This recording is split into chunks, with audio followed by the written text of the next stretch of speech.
You know how we often say that the cheap solution is often the most expensive one? Well, that's from the buyer's perspective. Try this from the seller's perspective. Discounting too deeply will cost you a lot more than money.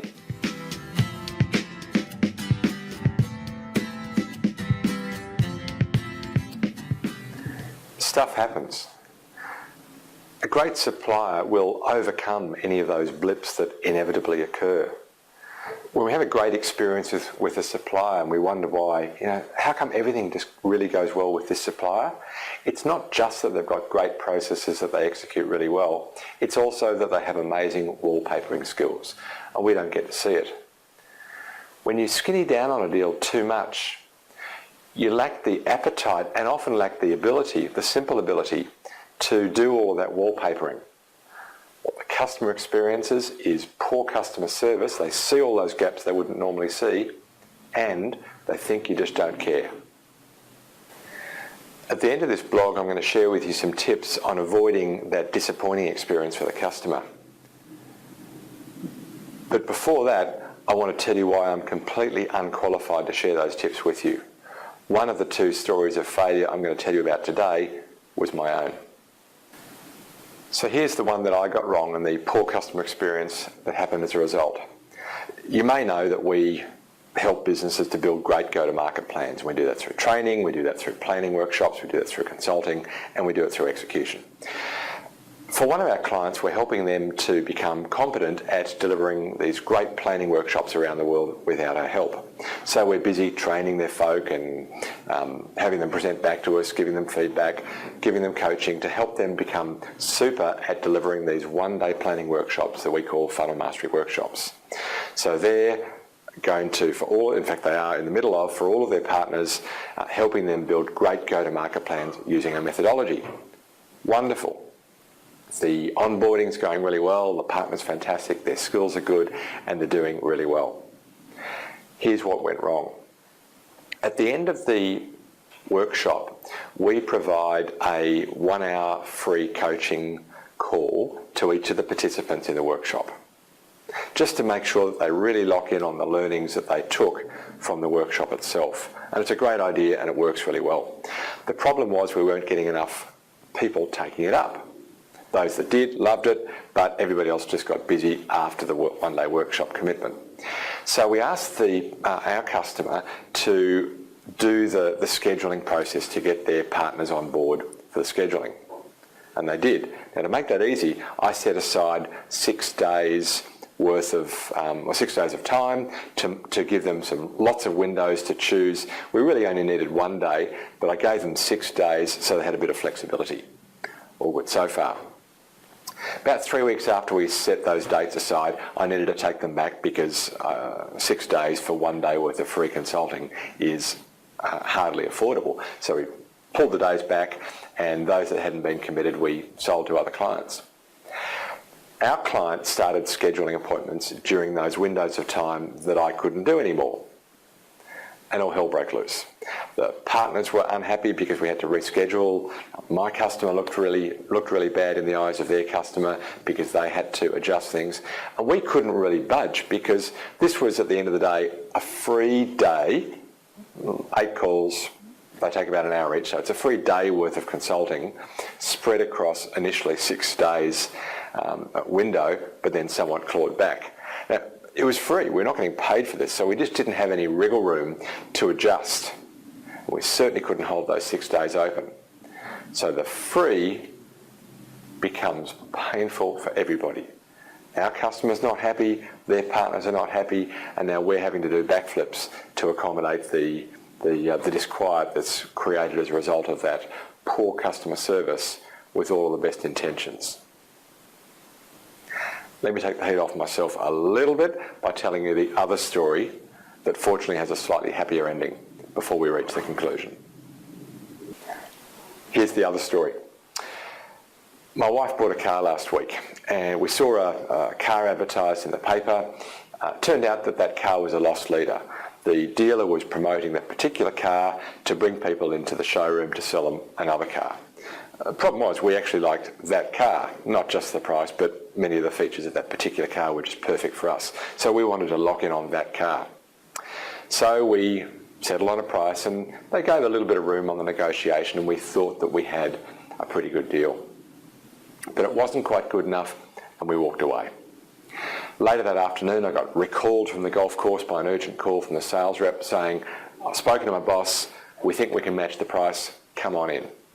So I grabbed my wife and we headed in, and they did offer the price, but it turned out late in the conversation that a really important condition of the initial offer, the extended warranty, had been withdrawn so that they could meet the price. We felt like the rug had been pulled on us, and we walked away. Many days and many emails and phone calls later, they had the deal back on the table. And basically not because they'd sweetened it, but because they said, we've gone back to the well and there simply is no more room. The deal that you've been offered is the absolute best that we can offer. If it's good, let's go ahead. If it's not, then thanks for trying.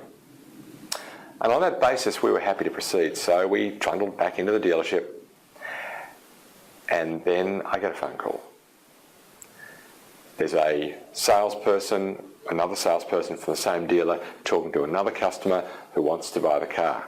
Now, by this stage, we've agreed the price, we've agreed all of the terms, and the salesperson says to me, "You need to make a deposit to secure the car." Well, it was a mechanical thing. I was happy to do it. We'd committed to the terms, so I asked for the banking details. 4 hours later, I get a phone call from the same salesperson explaining that the car's been sold to the other guy and that he had another car that he was going to offer us. It was initially more expensive, but they were willing to make it available to us at the same price.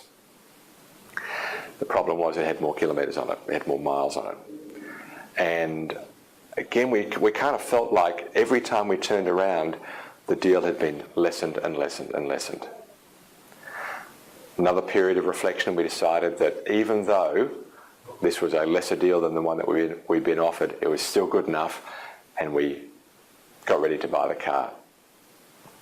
So I just explained to the salesperson that we were pretty unhappy, that we felt that the rug had been pulled.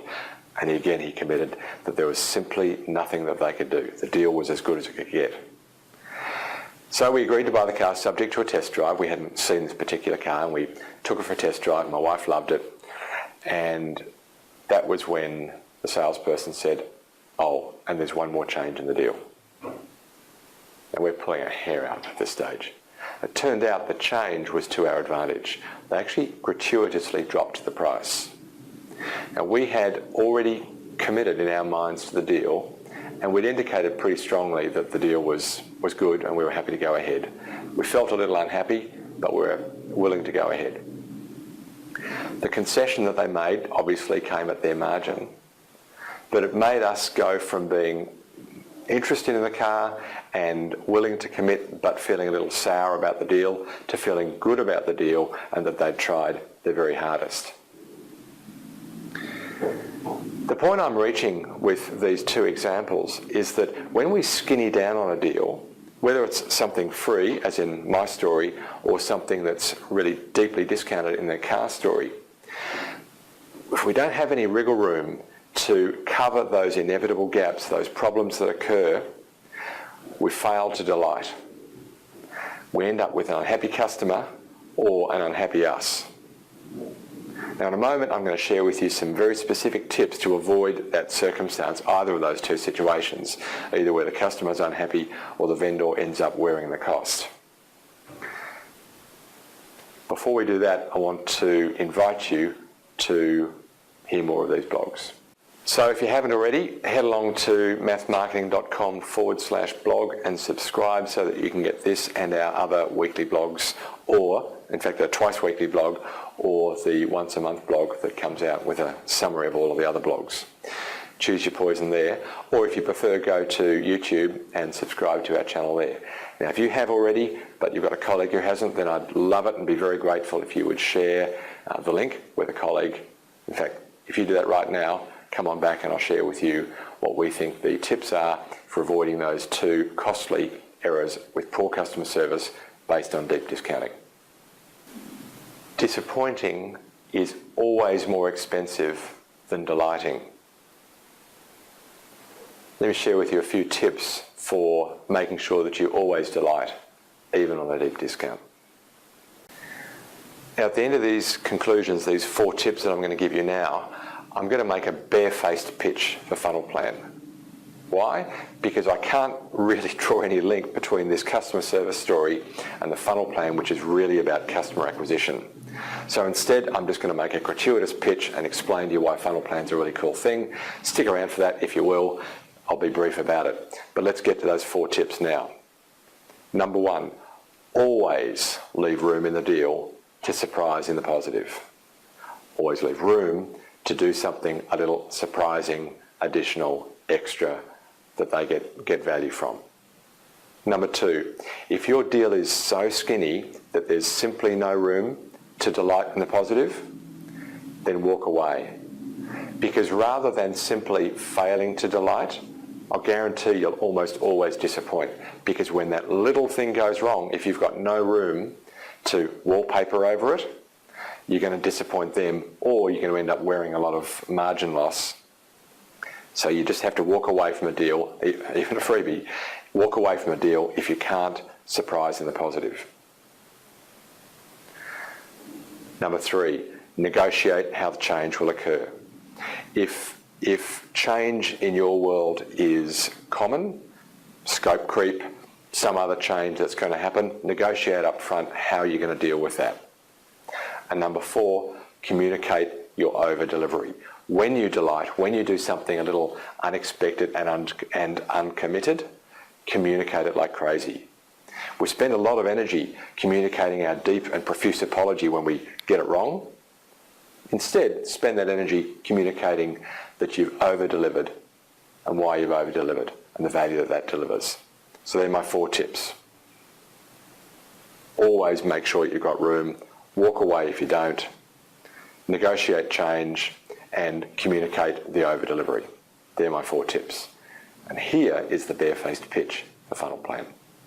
So again, the reason that I'm giving a pitch for Funnel Plan is that normally these blogs are cleverly designed to give me a subtle opportunity to communicate the value of Funnel Plan by evidencing it. Because this blog was around customer service, there's a vague link to the Funnel Plan, but it's not a great one. Really, the Funnel Plan is all about getting sales and marketing to agree the best way to acquire new business. So, rather than draw a slim link, let's confess that there's none, and let me explain why Funnel Plan's a great thing for customer acquisition, as distinct from customer service. Any go-to-market plan has to nail a few things: the objectives, the strategy, and maybe even the tactics that it's going to provide. Frequently, though, there's a few problems with our go-to-market plans. Firstly, they're seller-centric. This is what I'm going to sell, this is who I'm going to sell it to, this is who I'm going to sell it through, and this is what I'm going to do to you. You've got to make it buyer-centric. The Funnel Plan is totally built around the buyer. The problem, how you solve it, who has it, and the tactics that you use to help them to realise that they have the problem and why it is that you solve it best. So it's buyer-centric, number 1. Number 2, there's a really cool piece in the middle called the velocity model. There's no point shaping tactics arbitrarily. They've got to be built around 2 things: the buyer's journey. How will we move buyers from stage to stage to stage to stage? Number 1. Number 2, how many buyers need to move between each stage? You really can't work out what tactics you need to use until you know the velocity. So it's buyer-centric. I didn't mention it, but let me just put it on the table. Number 2 really is the fact that it's sales and marketing together. Number 3 is the velocity model. And number 4, it's all on one page. How do you get a funnel plan for your business? Well, there's a number of ways. Funnel Camp is our 3-day planning workshop where we get all of sales, all of marketing in a room together, and we spend 3 days negotiating all of those items I just mentioned: the objectives, the strategy, the velocity, and the tactics. We'll leave the exercise totally committed to the plan, and we've incorporated their knowledge and their input, also gained their buy-in. That's one way.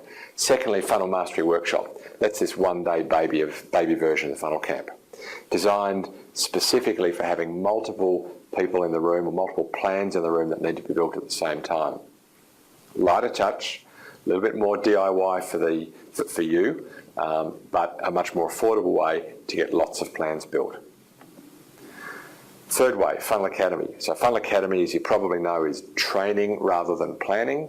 The work product, if you like, from Funnel Academy is great new skills, but one of the modules in Funnel Academy is now built around the delivery or the building of a funnel plan to help you get sales and marketing to be buyer-centric and to align their activities around new customer acquisition.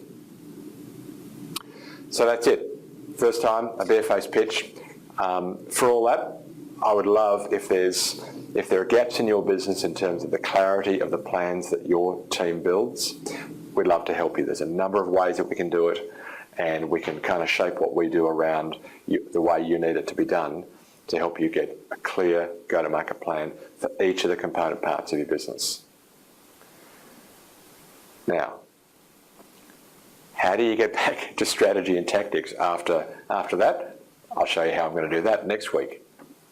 Until then, may your funnel be full and always flowing.